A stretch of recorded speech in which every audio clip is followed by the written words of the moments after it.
Hey everybody. Today I want to talk about an international ETF.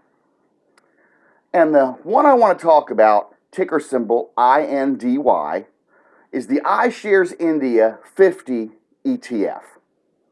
And I want to talk about international because I want to talk a little bit about diversification. Now, you know I love, my favorite stock is Berkshire Hathaway, and my favorite ETF is SCHD.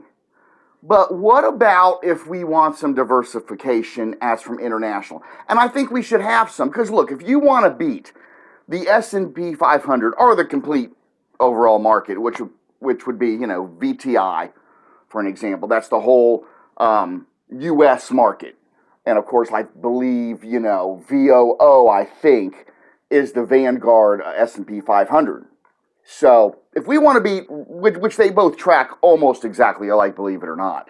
So if we want to beat those, I'm not sure I'd get international or not, but you do need some international exposure, in my opinion, especially just for diversification, and especially if you're older like me. So now, I have some other ETFs that are also, international, solely international, like this one is. But a lot of those have a lot of different countries in them, okay?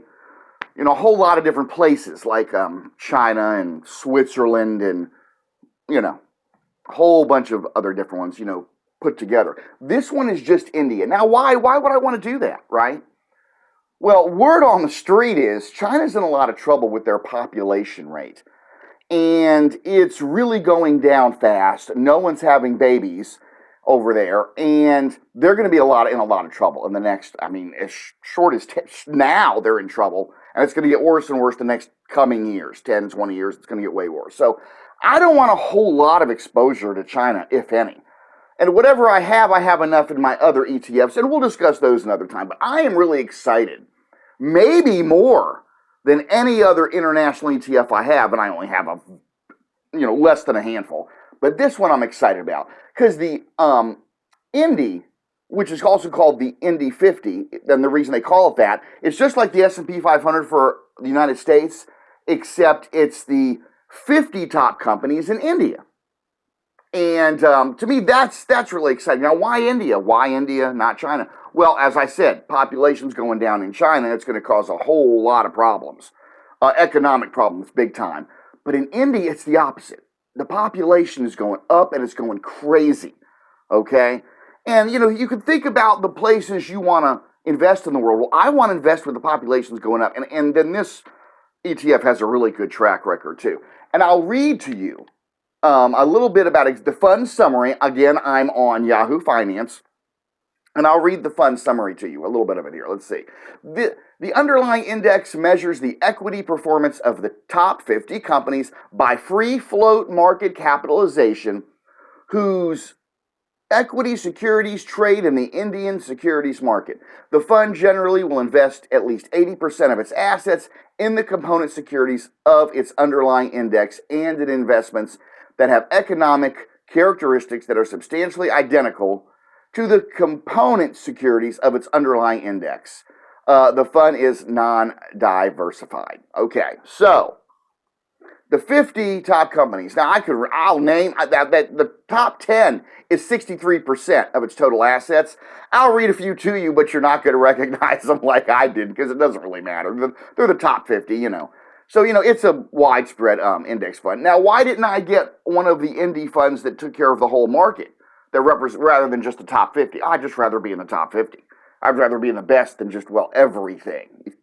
You know what I mean? So, let's see. 10.79% of the assets are in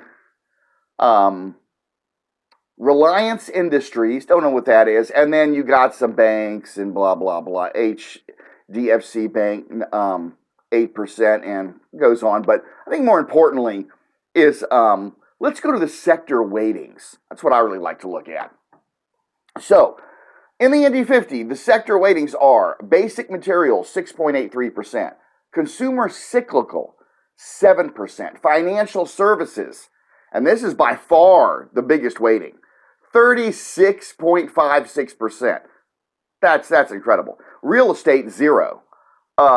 Consumer defensive, 8.94%. Healthcare, 3.88%. Utilities, 1.95. Communication services, 2.45. Energy, 13.10%. Industrials, 3.85. And technology, 14.58. Technology is the second biggest. Energy is third. Now, I personally like an ETF with a lot of healthcare weight. All right, this doesn't have much, but that's okay. I'm using it for the diversification. So I'm really excited about it. I bought some today. I bought some earlier too, probably a few different times in the past, probably month.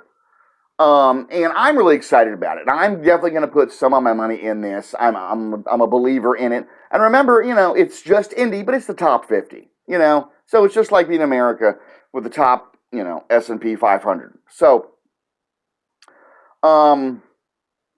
here we go. Price to earnings, 20.79. Price to book, 3.31. Price to sales, 2.22. Price to cash flow, 13.32. And yeah, I'm really excited about it. And there's something else I wanted to talk to you about this. So right now I'm on the, of course, the financial Yahoo Finance. I'm under the topic holdings, and now I'm going to go to, oh my gosh, where was this? I believe it was under performance. Yeah.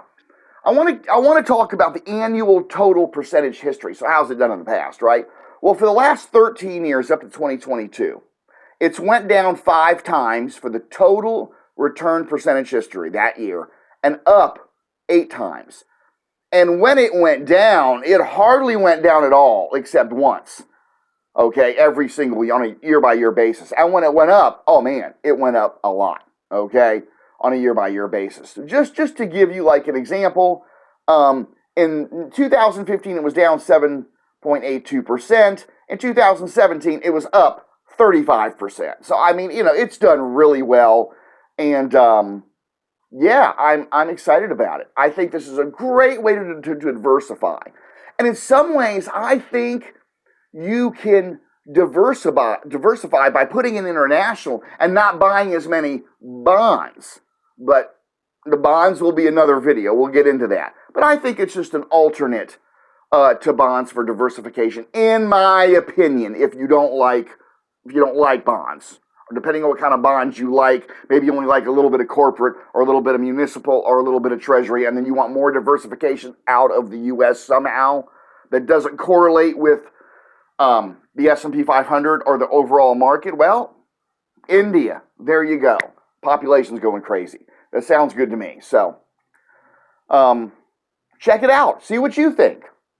And that's all I've got for today. Thank you so much for listening. Bless each and every one of you, and see you soon.